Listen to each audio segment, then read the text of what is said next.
In this video we will discuss individual equilibrium means partial equilibrium and general equilibrium. तो हमने पिछली class में क्या पढ़ा था कि अगर एक इंडिविजुअल इक्विलिब्रियम देखना हो तो उसके लिए कंडीशन ये होनी चाहिए और उसी को हम पार्शियल इक्विलिब्रियम की बोलते हैं। यहाँ तक बात समझ में आता है। अगर हम जनरल इक्विलिब्रियम की बात करें तो देखो, तो हम कहेंगे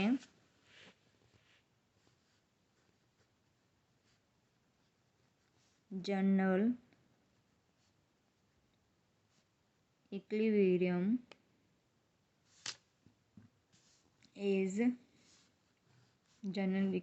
is when the MRS यानी marginal rate of substitutions for all individual,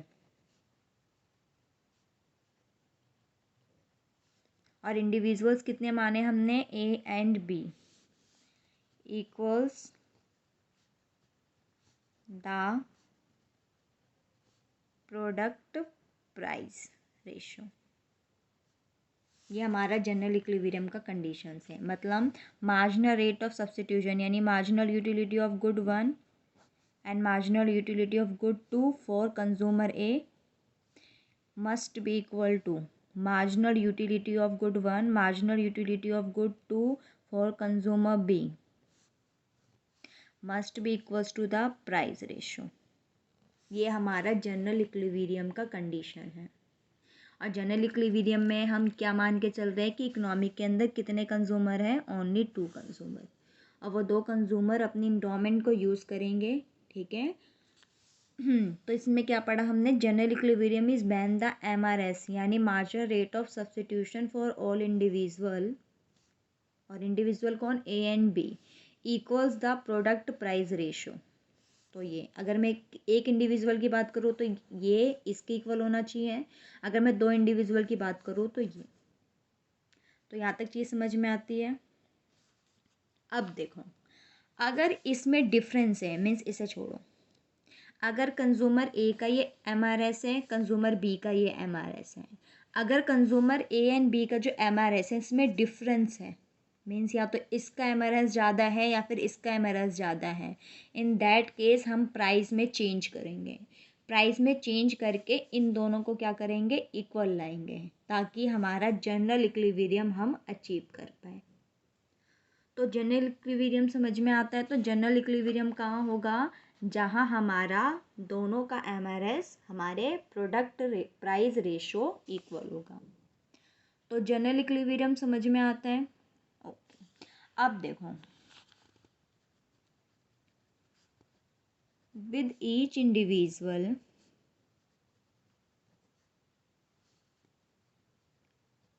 maximizing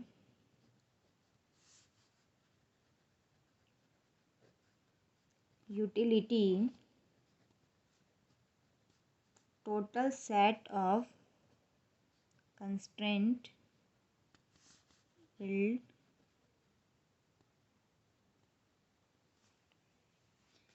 yields the general solution.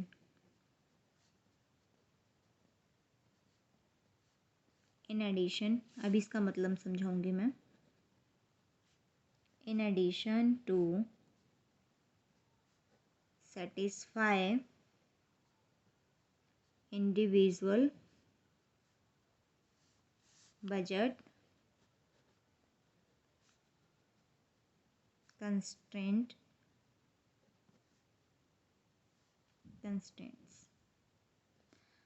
the resources constraint for each good J needs to be satisfied। अब इसका मतलब क्या है, अब बच्चे देखो,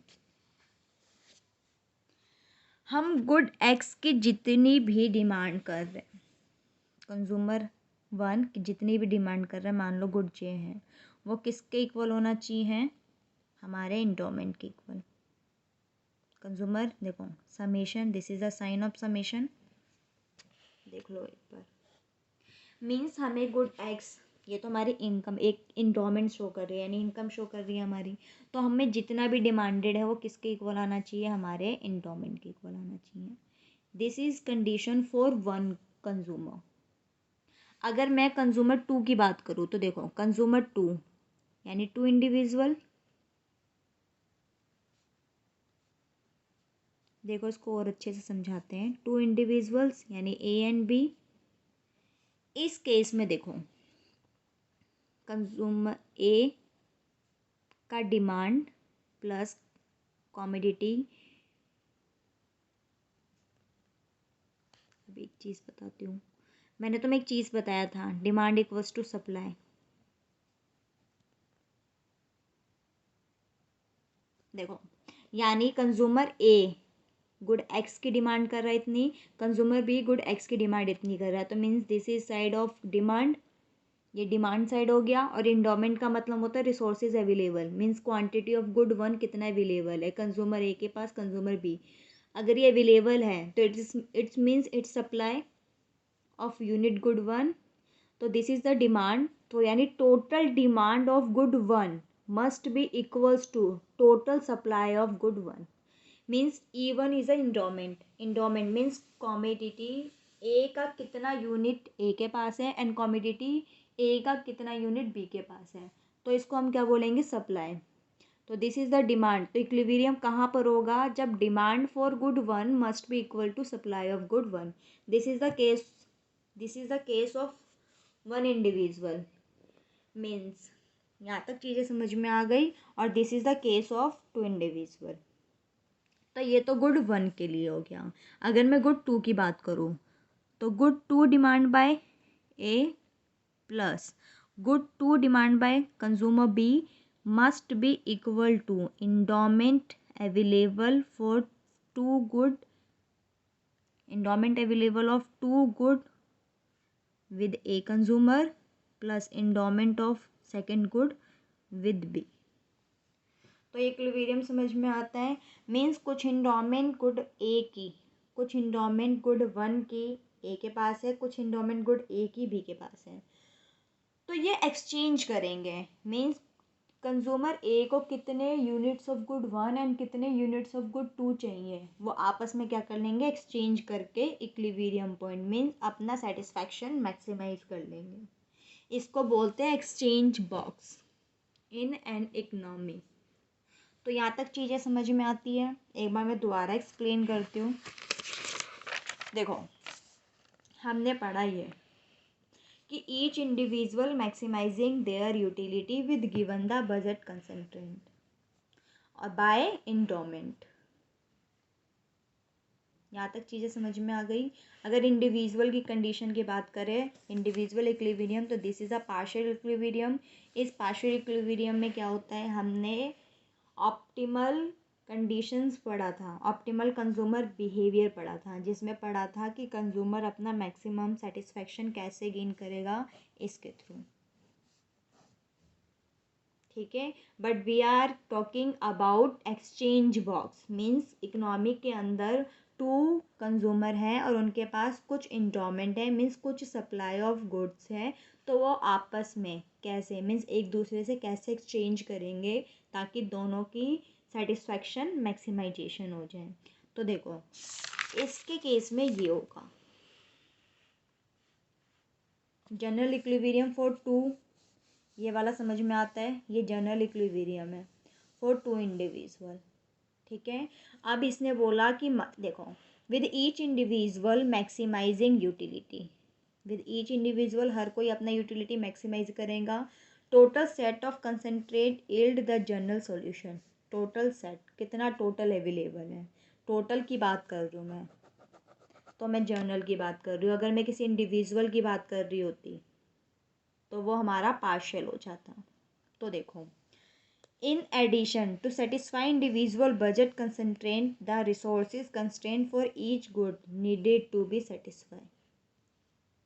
ठीक है, दोबारा, in addition to satisfy individual budget constraint the resources constraint for each good J need to be satisfy. जितनी नीड है वो किससे हो पाएगी, जितना अवेलेबल है। This is the condition for 1 consumer and this is the condition for 2 consumer. अगर economy में 2 कंज्यूमर हैं तो हमारा total demanded must be equals to total available endowment. तो यहाँ तक समझ में आता है। नेक्स्ट क्लास में हम कुछ न्यूमेरिकल्स करेंगे, जो न्यूमेरिकल्स इस बेस पे होगा कि कंज्यूमर ए के पास कुछ इंडोमेंट गुड 1 एंड गुड 2 की है एंड कंज्यूमर 2 के पास कुछ endowment good A and good B की है।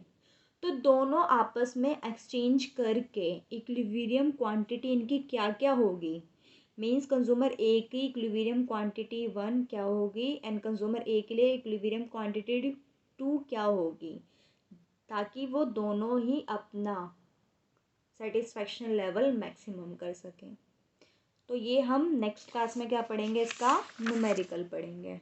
तो यहाँ तक चीज़ें एक बार देख लेना, आगे क्लासेस तभी देखना जब ये सारी चीज़ें बिल्कुल ही परफेक्टली तरीके से देख ली हो, तभी आगे चीज़ें समझ में आएगी। तो यहाँ तक चीज़ें समझ में आती है।